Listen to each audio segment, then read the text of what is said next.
Today on Dodson's Corner, Dylan and I have picked our top 5 current UFC fighters who are guaranteed to make the GOAT list. Let's get right into it. Dylan, who's your number 1 fighter who's going to make the GOAT list? My safest pick by far out of all 5, Umar Nurmagomedov. It's a lock. It's a lock. The dude is unreal.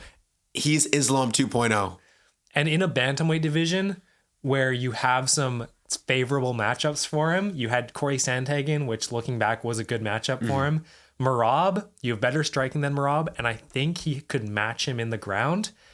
He's a bantamweight GOAT. Yeah, he in a division that doesn't really have a GOAT per se. Like they don't have like one of the greatest of all time. Like Umar is going to fit perfectly in that division. That's a good point. When you have that spot that's like open for the taking and you have Khabib coaching you in your corner every fight. Imagine somehow Umar wins the belt and then he fights Sean and somehow like Sean wins. We somehow got like an Umar Sean trilogy.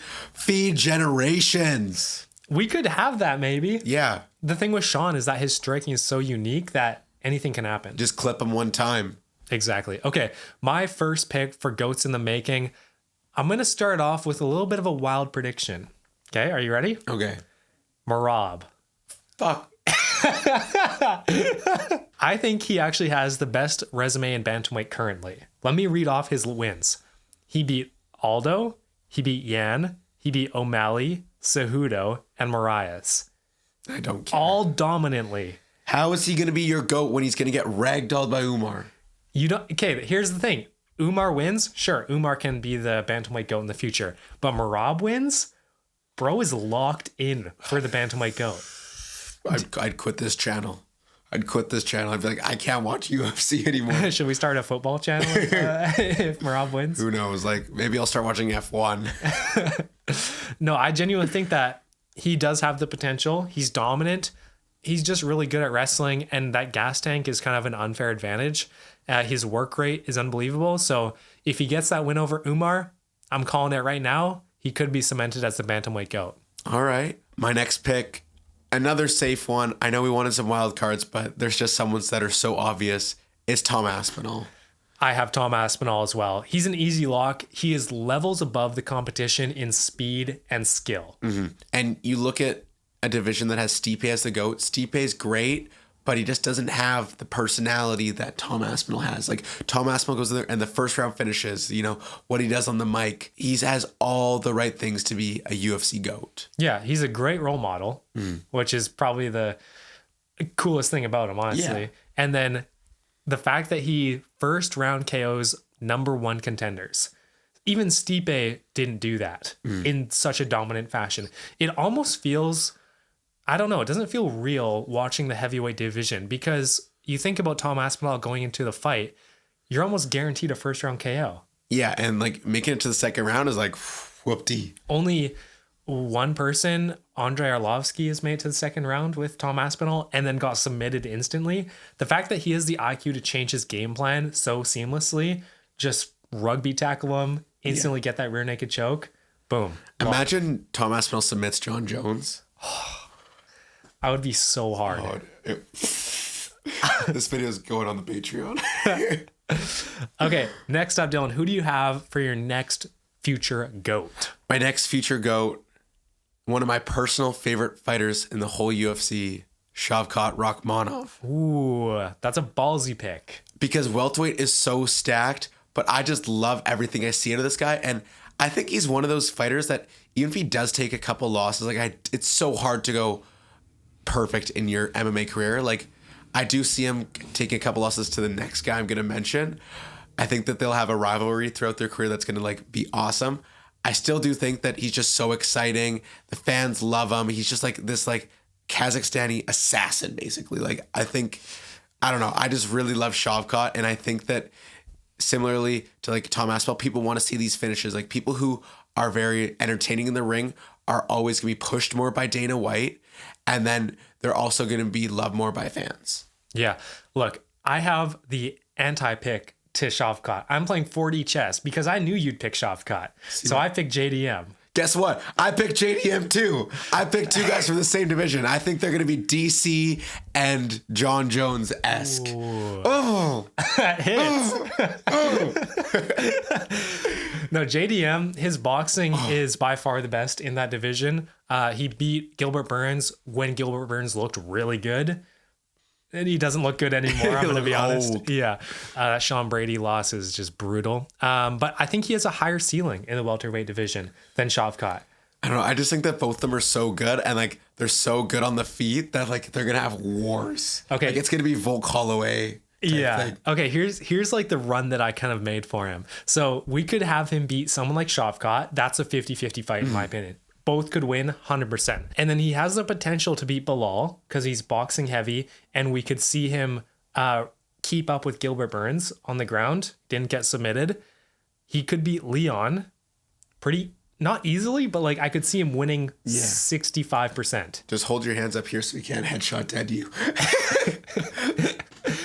Usman is washed. I could see him beat Usman. Ian Gary doesn't have the same level of skills. I could see him beat Ian Gary.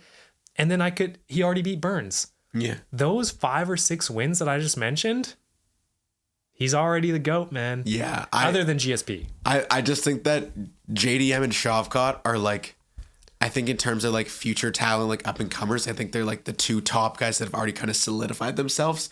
Not including like a Tom or Sean who have already been champions, but like those 2 guys both have future GOAT potential. Who's your 4th guy now that we already talked about JDM? Okay, my 4th person, it's a lock. It's Islam Makhachev. That is so safe. He already might be the lightweight GOAT. I know, but I had to have one just like easy lock. So he's double champ potential. I think he can move up to welterweight and win. He only has 1 loss on his record. He's a dominant champion in the hardest division. That's the thing that sold it for me. Lightweight is without a doubt the most stacked division right now. Could change in the future with all these older guys retiring, but right now he has beaten all the top 5 guys other than Arman. And he has beat Arman in that original fight, but I think he can beat him again. Okay, and he's well-rounded and probably retires before he's past his prime. Yeah, I think that's one thing. They know when to call it. Khabib called it too early, in my opinion. Yeah. He could have kept dominating, but Islam, he's going to have a little bit longer of a career. Maybe he retires in 3 years. Okay. Who's your number 5 pick? This is my craziest one, but it's also the one that I might be the most confident. We have the same person, I guarantee it. No. Who? Cong Wang. The Joker. Wait, Dylan knows woman? Yeah. In the UFC, women's MMA is basically non-existent, okay? Like Dana clearly puts them on a lower pedestal and none of them get marketed. There is no marketing to any of these female fighters.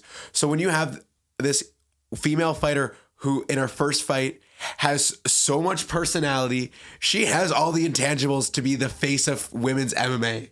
She's good in the ring. Like I think she's going to be on the fast track to becoming a champion.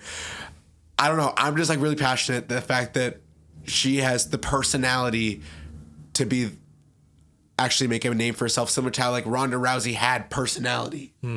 Yeah, it's so rare in WMMA where you have someone who's exciting outside the ring as well as inside the ring. Well, it's just because I don't think we get the opportunity to see them outside of the ring too.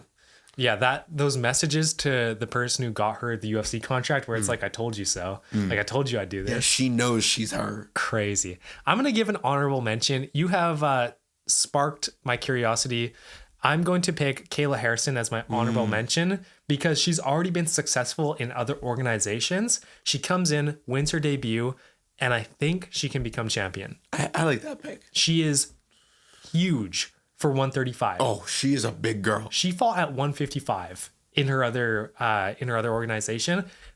Coming down to 135 and not dying, that's impressive on its own. Yeah, that's like Poetan levels. Literally. So I think that she can win a title, and that kind of cements her as a GOAT of that weight class, 135, 155 double champ. That's sick. But for my real number 1 pick, guaranteed GOAT, this is super early in his career, so I could get flamed here, but Payton Talbott. Yeah. I know you thought about it. I 100% thought about it, but just bantamweight is so stacked. And I think that having guys at the top like Merab and Umar is going to be tough for Payton to get there. I'm already seeing Instagram reel edits of there's only one man to save the bantamweight division, and it's Payton Talbott. I'm on the hype train already, bro. Dude, he's so good. Like, So my reasoning is he has diverse skills for being so young. He has KO power in bantamweight, similar to Sean O'Malley.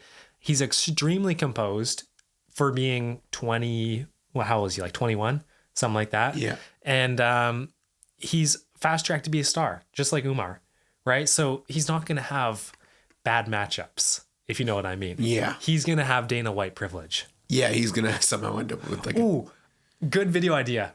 Ranking UFC fighters by Dana White privilege. Ooh. Let us know if you guys want to see that. If we get to 500 subs, we'll drop the video. Okay. All right. That'll be like tomorrow. We're probably already there if I release this honestly. video. Yeah. No, seriously though, thank you guys so much for the support. We're going like crazy. That does it for this list. And subscribe for more UFC content. Peace. See ya.